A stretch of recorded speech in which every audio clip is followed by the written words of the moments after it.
chatted to this supplier and she was very polite, but I could tell on the phone she was thinking, you're absolutely crazy. You want this for this coming Christmas? And I was like, yeah.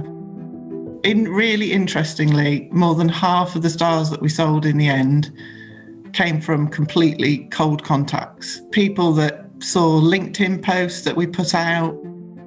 So I won't lie, there were a couple of moments where I was tearing my hair out thinking, I think I've bitten off a little bit more than I can chew here.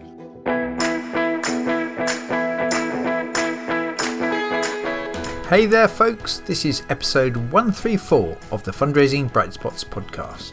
My name's Rob Woods and this is the show for anyone who works in fundraising and who wants some ideas and maybe just a nudge of inspiration to help you raise more money and really enjoy your job. And in today's episode, I'm sharing an interview I first published in early 2021 with a very smart, high-value fundraiser and marketeer named Laura Webb from Leeds Hospitals Charity.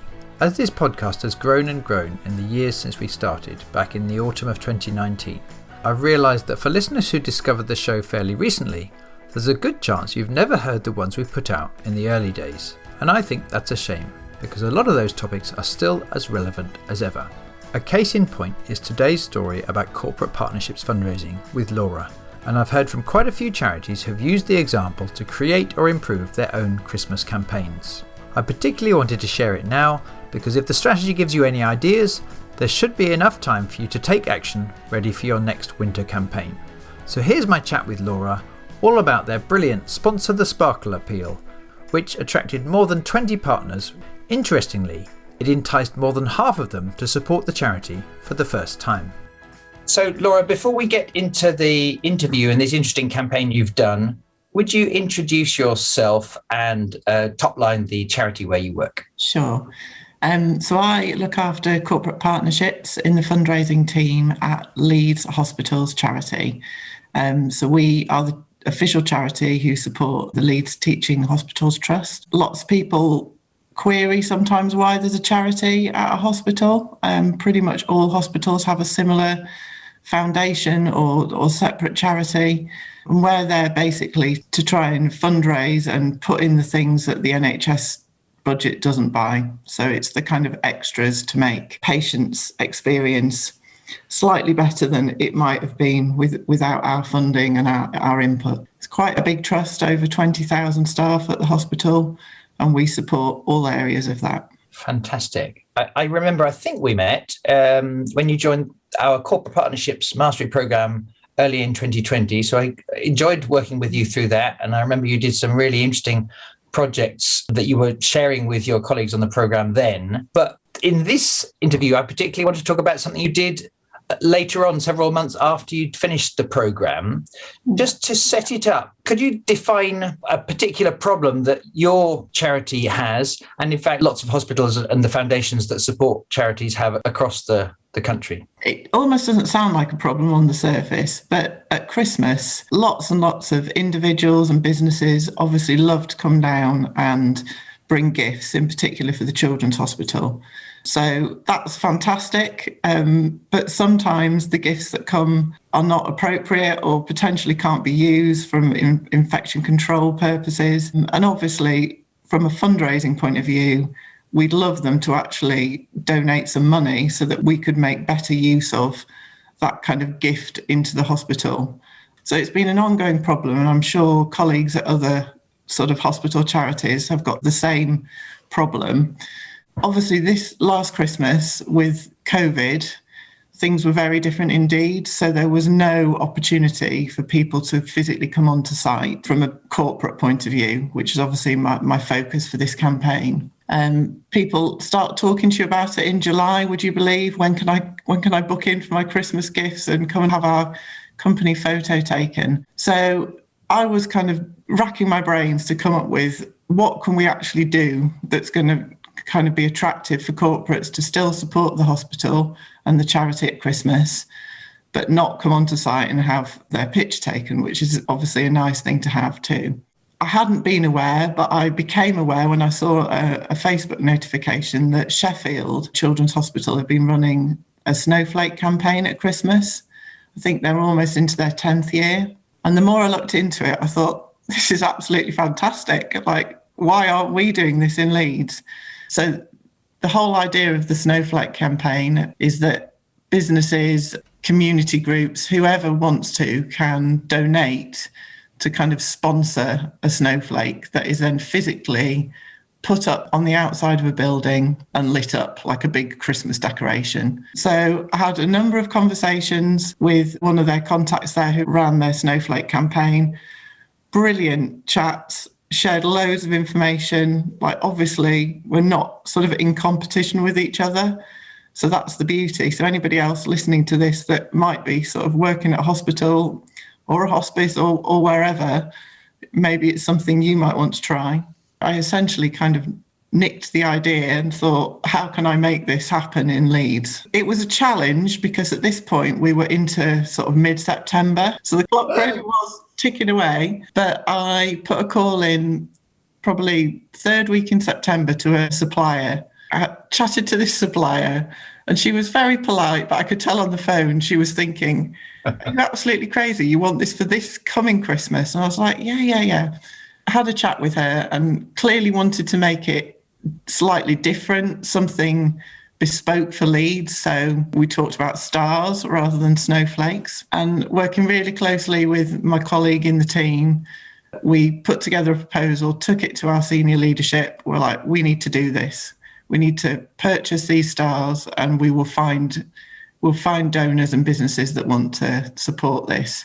The pandemic and the fact that there was no time, I kind of feel like that was a positive for this campaign because we just had to do it. There was no procrastination. There was no backwards and forwards with 100 meetings kind of trying to make it perfect. We'd done the numbers.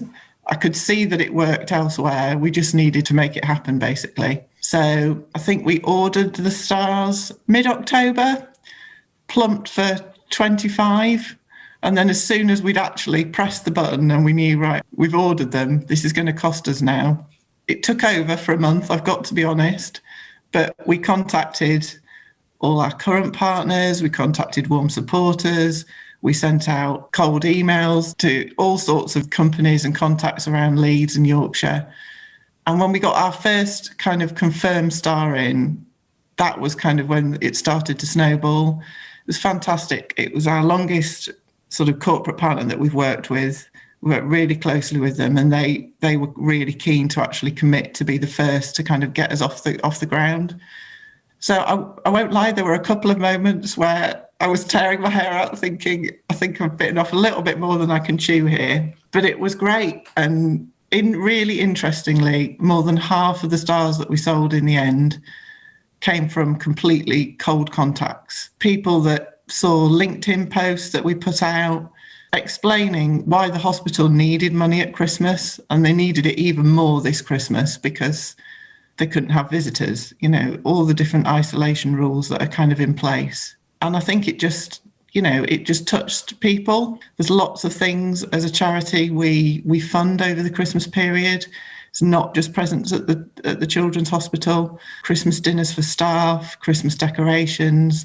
I've actually been in hospital with my youngest, who was very poorly 5 years ago, happened to be in over Christmas.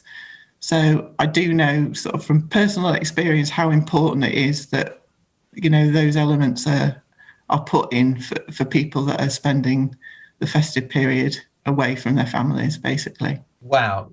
Huge congratulations, Laura. I'm kind of in awe that you heard about it in mid to late September and you just found a way to do the research, get the conviction yourself, and then all of the decision-making that must have happened.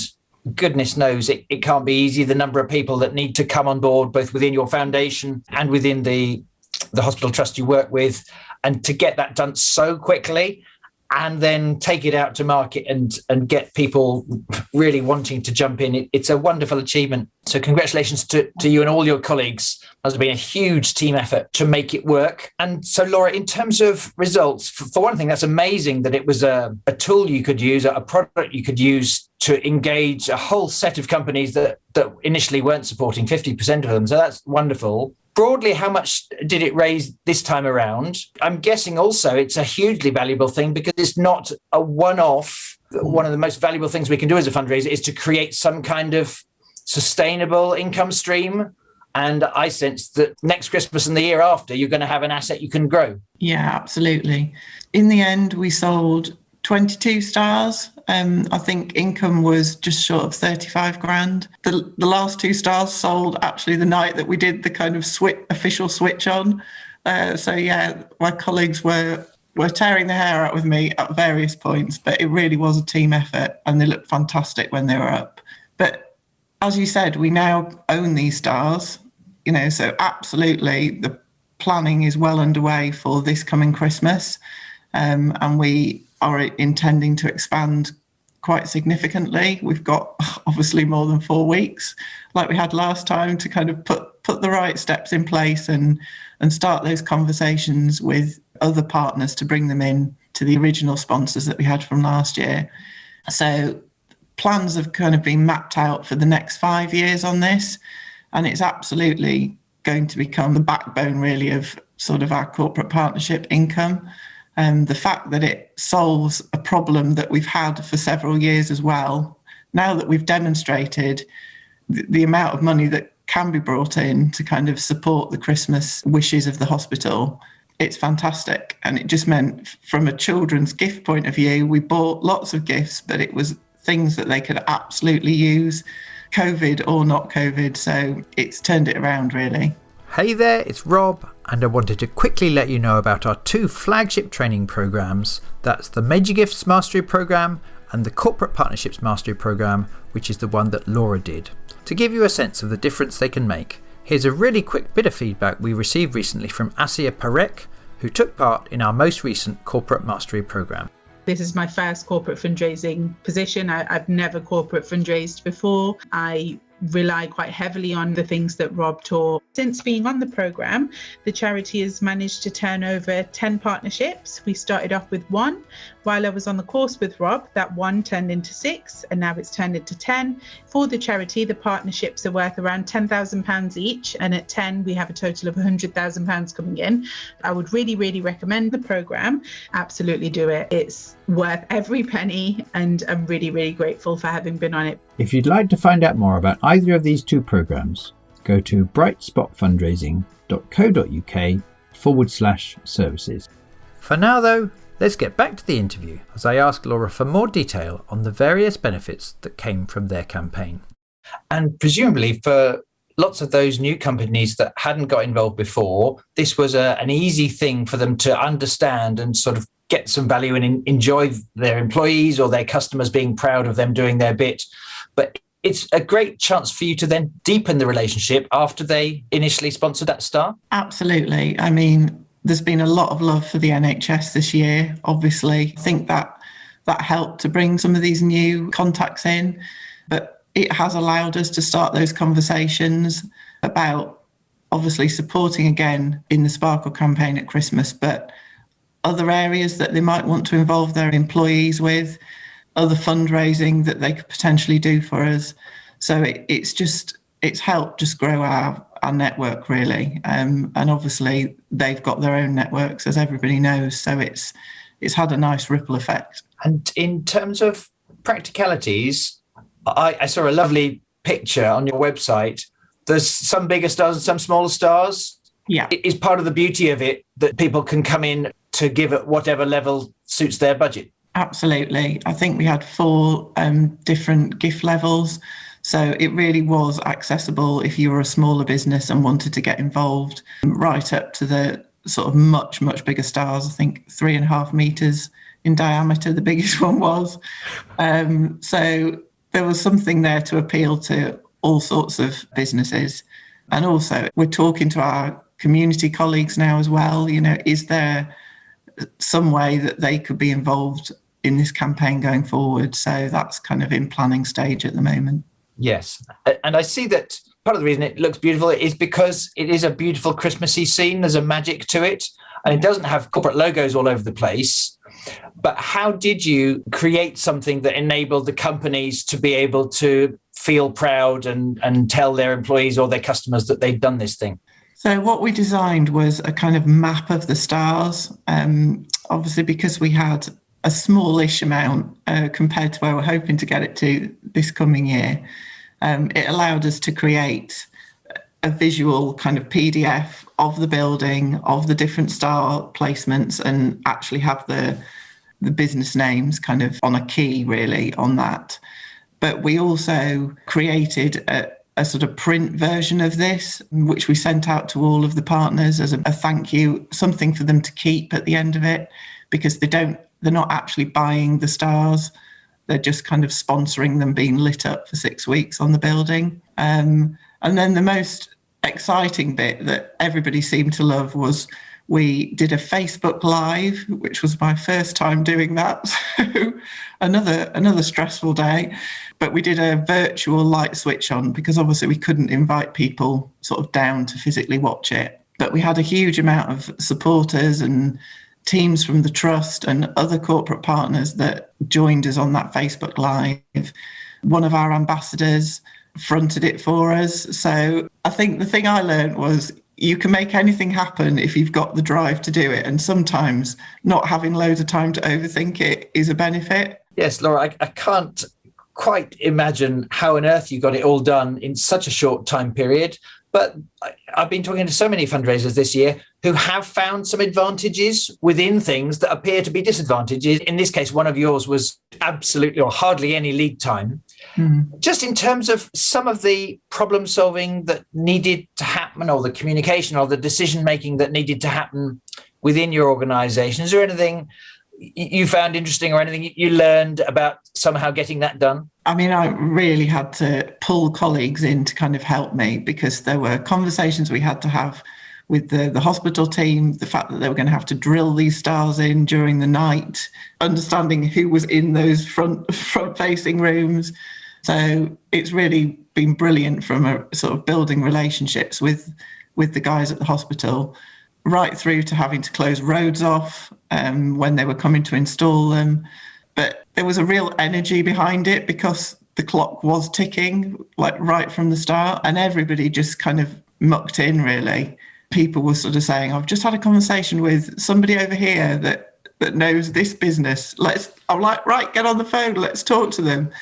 It was a bit like a hotline really on the phones, but I think that's what really helped. We brought in our trustees to talk to some of their contacts. So we just played the game and spoke to as many people as we could. I think I've already said the last two were actually sold sort of the morning that we were doing the light switch on that afternoon. So thank you to my comms colleagues who had to rejig the map that had just been finished. There was a real buzz, which I think was needed at Christmas as well, because it's been a tough year for everybody. And just by the way, when I watched the little 1.5-minute film you put out on social media, thanking the partners and telling little mini stories of, how it paid, the donations paid for staff's taxis who were working during the festive period, and Christmas dinners for the patients and the presents and various things. It really captures this magical feeling of that wonderful intention of the people all along who've been giving or wanting to give presents. But the beauty of this campaign is that intention has been honoured, and it's been funneled into the solving of really crucial problems. So I love that about it. And it seems to me another strength, just to state the obvious, is I can see why colleagues and then the companies in Yorkshire and Leeds, the reason it was easier for them to get on board is because it's so tangible. It's really clear. You don't have to work hard to work out what the proposition is. And it's suffused with this sort of magical, sparkly feeling. Again, looking at the image on the side of your hospital and looking at that film you made, that wonderful Christmassy, generous, helping people feeling is there. And it's kind of easy for us to get. If we're a company, we want to get involved, it doesn't take paragraphs of explaining. Are those a couple of the clearest strengths, do you think? And any more that occurred to you as to why it worked so well? Yeah, I mean, it was a really easy proposition. They were nice conversations to have when we were speaking to businesses. And we had a real range from some really big corporates to a local strawberry farmer, took one of the smaller stars. So the mix was fantastic. Something else, I just think the fact that we did have this live switch on, we asked all of the sponsors to provide us with a sort of tweet, really, like a thanks to the NHS for the year that we were pushing out on social. We ran them kind of on the video on the night when we did the switch on, and also got a bit of feedback from some patients who were in over Christmas and some of the staff, and it was really lovely. It meant a lot to them. So all of that got kind of fed back to our sponsors, which it was just a genuine feel-good factor. So yeah, I'd say they're the kind of, they were the key strengths. Just keep it simple. We didn't try and reinvent the wheel from what Sheffield had done. We didn't have time, to be fair, but it worked there. It worked for us, in a smaller sense, but we've got big growth plans. And I'm sure it could work for lots of other fundraisers because you're just not in competition. Yes. And I'm sure there's been lots of lessons you've learned. But if there's any other thing that occurs to you that through this journey you thought, well, that's interesting, I wouldn't have necessarily known that would be so hard, or, it turns out that you can solve that in that way, or any particular top tip? I gather you got lots of help from your opposite number in Sheffield, but any other insights and lessons learned, what would it be?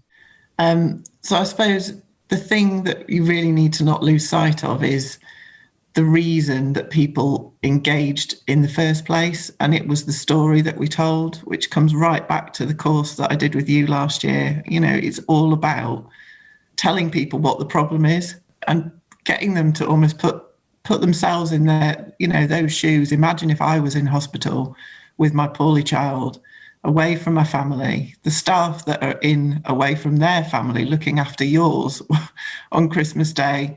So I think it's just powerful storytelling and just a really clear message of why that gift is needed. And I think as long as you get that right at the beginning, even if you haven't done one of these campaigns before and you're trying to get it off the ground, if you've got that right, it'll happen. As long as you've got the energy and the support of your senior team, you just bring people along with you. Christmas is a magical time, isn't it? And people do like to give. You just need to tell them why it's needed.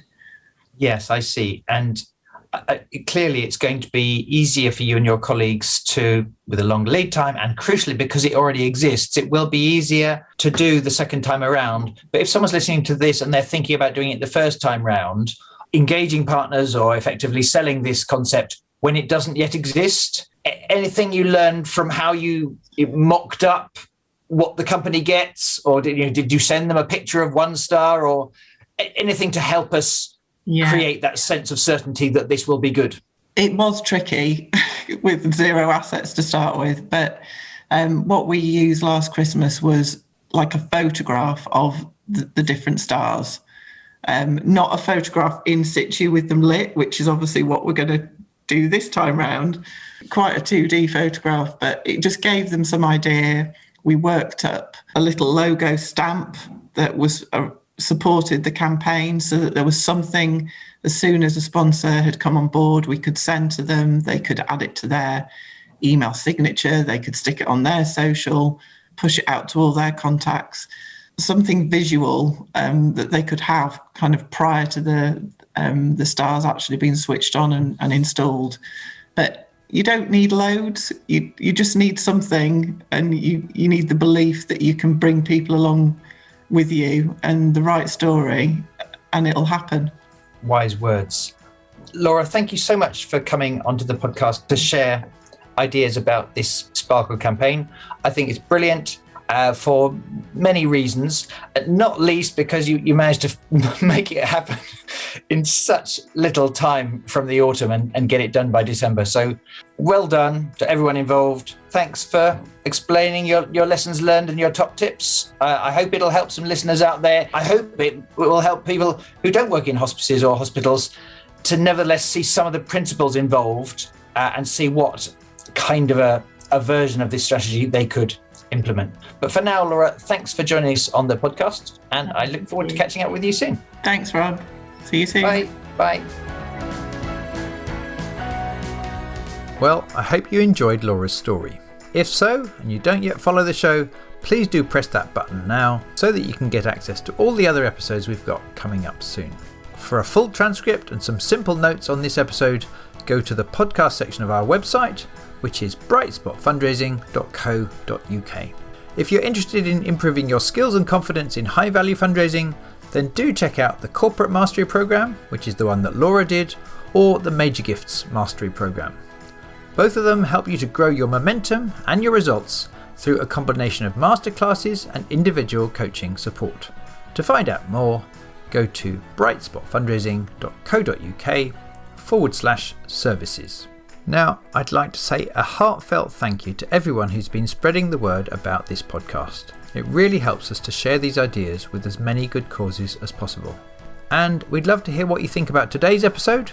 We're both on LinkedIn, and on Twitter, I am @woods_Rob. Thank you so much for listening today. Best of luck with your fundraising in these challenging times, and I look forward to sharing more Bright Spot stories and tips with you very soon.